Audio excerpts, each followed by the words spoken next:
আমরা এরপরের ধাপে যদি যাই, সেটা হচ্ছে ব্যবসায়িক শিল্প ঋণ, যেটা বা শিল্প এবং প্রবৃদ্ধি ঋণ।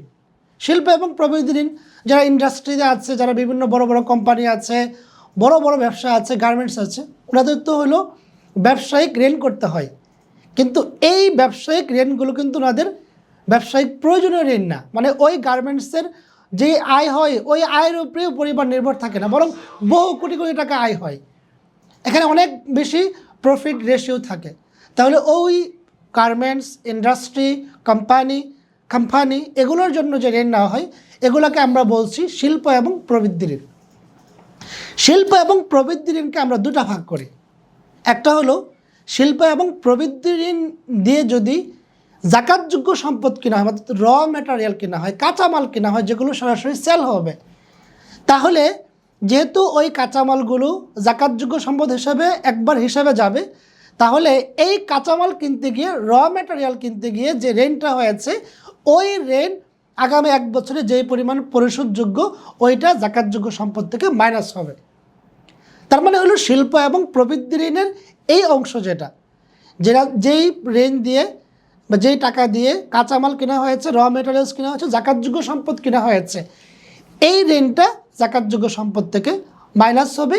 কতটুকু মাইনাস হবে? ওই যে বললাম, আগামী 1 বছর যতটুকু আদায়ের সম্ভাবনা থাকবে, ইচ্ছা থাকবে।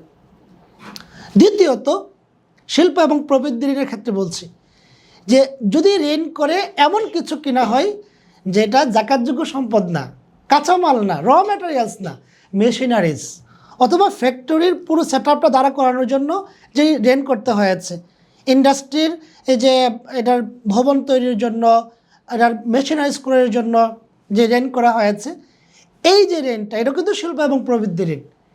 এই ঋণ কিন্তু জাকাতযোগ্য সম্পদ থেকে মাইনাস হবে না, কোনোভাবে মাইনাস হবে না।